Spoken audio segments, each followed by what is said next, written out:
Hello everyone, आज है 2 दिसंबर और आज इस वीडियो में हम बात करने जा रहे हैं इंडियन ऑयल कॉरपोरेशन के बारे में। 111 रुपए का यह शेयर है और देखा जाए तो एक महीने में बेहतरीन तेजी आई है। देखिए, इंडियन ऑयल में मूव बहुत कम आते हैं और जब आते हैं तो अच्छे खासे मूव देखने को मिल जाते हैं। 17% की तेजी है। एक साल में अगर आप देखोगे तो 44% का ग्रोथ है। जैसे कि आप देख सकते हैं कि अप्रैल से लेकर जुलाई के दौरान अच्छा मूव था। यहाँ पर 77 रुपीज़ से लेकर ये 100 रुपीज़ पर गया, लेकिन उसके बाद लगातार डिक्लाइन आता नजर आया। लेकिन नवंबर में शानदार तेज़ी दिखाई ज़रूर है। बातचीत करेंगे वीडियो में इसके बारे में, साथ में ये भी डिस्कस करेंगे कि भाई साहब बहुत बड़ा प्लान इनका होने वाला है, उसके बारे में भी बात करेंगे। लेकिन उससे पहले अगर आपने अभी तक चैनल को सब्सक्राइब नहीं किया है तो प्लीज़ अभी इसे सब्सक्राइब कर लीजिए, क्योंकि आगे भी बहुत सारे वीडियोज़ हैं जो आपको काफ़ी ज़्यादा हेल्प करेंगे। तो इंडियन ऑयल कॉरपोरेशन 111 रुपए का शेयर, 44% का ग्रोथ एक साल में। 5 साल में देखोगे तो 28% का ग्रोथ ज़रूर है। देखिए, बहुत बड़े डिक्लाइन से ये गुजरा। 2019 काफ़ी ख़राब रहा था इनके लिए और 20 में भी देखोगे तो गिरावट ही थी, लेकिन बाद में 20 के एंड से जो तेज़ी शुरू हुई वो 21 तक चली। ठीक है, एक साल बेहतरीन तेज़ी रही। फिर उसके बाद का जो एक साल रहा वो पूरा कंसोलिडेट करा इसने। देखो, नवंबर 2021 में ये 90 रुपए का शेयर था। उसके बाद अगर आप देखो तो उसको 90 रुपए पर पहुंचने में जून 2023 का टाइम निकल गया। तो 1.5 साल से भी ज़्यादा का टाइम निकल गया उसको भाई साहब बस उस लेवल पर पहुंचने में। और उस बीच डिक्लाइन से भी गुजरा, तेज़ी भी आई, गिरावट भी आई, पर अभी बहुत बड़ी रफ्तार आई ज़रूर है। लेकिन जिस लेवल पर है डेफिनेटली एक रेजिस्टेंस बैठा है 110 रुपए का। क्योंकि इससे पहले भी हम देखें तो यहाँ पर 83 रुपीज़ से बड़ी रफ्तार थी, 110 रुपये पर गया था, बाद में बड़े करेक्शन से ही गुजरा भी था। इस बार भी बिल्कुल वैसा ही कुछ देखने को मिल रहा है। लेकिन कुछ पॉजिटिव खबरें भी है यहाँ पर। अगर हम बात करें तो इंडियन ऑयल कॉरपोरेशन जो है वो 4000 फास्ट ईवी चार्जर्स इंस्टॉल करने वाला है। और एक अच्छी बात है, देखो लोग जब कहते हैं ना कि भाई साहब जब तेल खत्म होगा तब क्या होगा, तो अगेन कंपनी ईवी की तरफ स्विच हो रही है, कंपनी हाइड्रोजन फ्यूल की तरफ भी स्विच हो रही है। तो कंपनी धीरे धीरे वहां पर भी इन्वेस्ट कर रही है। यहाँ पर अगर आप देखोगे तो उन्होंने फ्राइडे को ही बताया कि बोर्ड ने अप्रूवल दे दिया है तकरीबन 4000 fast electric vehicle charger installment का। और उसमें जो इन्वेस्टमेंट होगा तकरीबन 920 करोड़ रुपए का इन्वेस्टमेंट यहाँ पर होने वाला है। क्योंकि अच्छी बात है कि इन्वेस्टमेंट कंपनी लगातार कर रही है अलग अलग एनर्जी रिसोर्सेज में। और जहाँ तक बात करी जाए तो भाई साहब काफ़ी हाई लेवल पर ये पहुँचा ज़रूर है। और 4000 फास्ट इलेक्ट्रिक चार्जर का इंस्टॉलमेंट जो है वो एक अच्छी बात है कंपनी के लिए। और देखो इनके पास जगह भी है। ठीक है, अगर आप देखो तो जगह जगह आपको इंडियन ऑयल के पेट्रोल पंप वगैरह देखने को मिल रहे हैं। धीरे धीरे एक ऐसा टाइम होगा कि पेट्रोल पंप भी होंगे इनके और कुछ कुछ जगहों पर ईवी भी ये स्विच करना शुरू करेंगे। तो ये चीज़ें होगी यहाँ पर।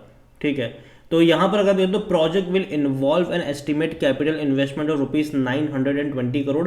The company board also approve a revision in a cost of the project for capacity expansion of Panipat refinery.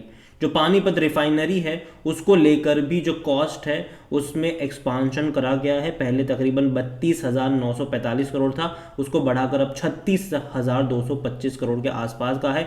और जो डेडलाइन है इसकी, ठीक है, प्रोजेक्टर और ये जो शेड्यूल है प्रोजेक्ट वो दिसंबर 2025 में है।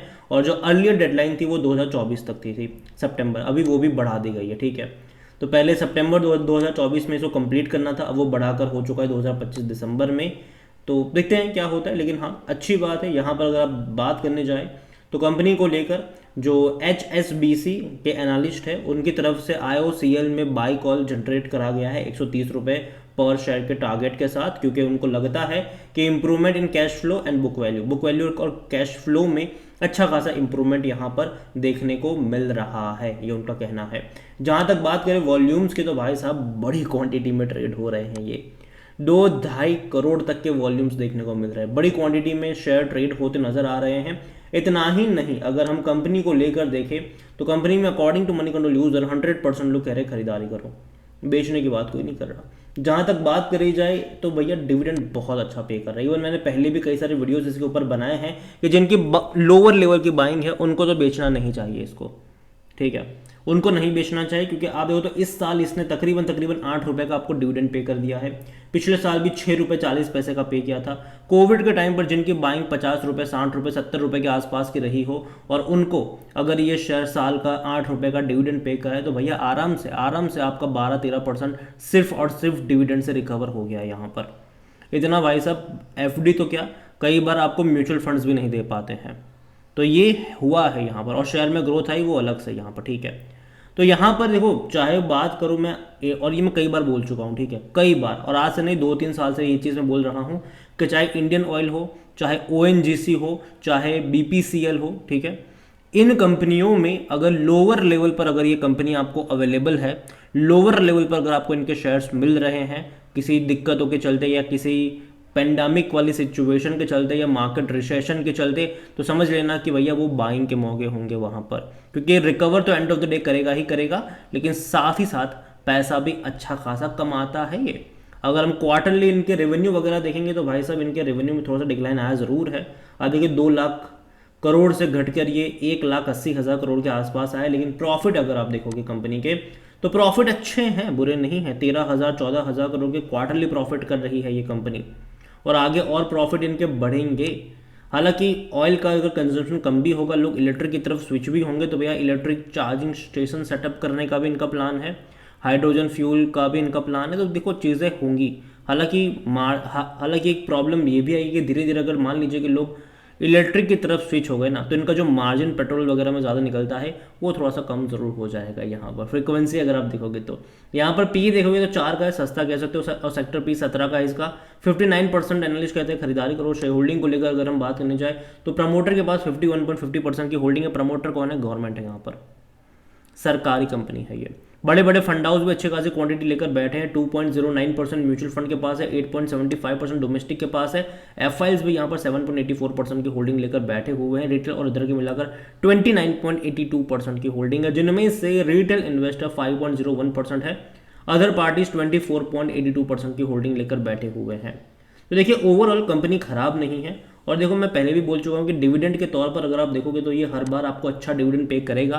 रीज़न ये है कि इस डिविडेंड का एक बहुत बड़ा जो हिस्सा है वो गवर्नमेंट की जेब में जाता है, जिसके पास 51% के आसपास की होल्डिंग है। तो गवर्नमेंट की जेब में जाता है, और यही वजह है कि इंडियन ऑयल हो, ओएनजीसी हो, आपको एक बड़ा डिविडेंड पे आउट करेंगे ये कंपनियाँ, क्योंकि वो कमाती भी है उस तरीके से।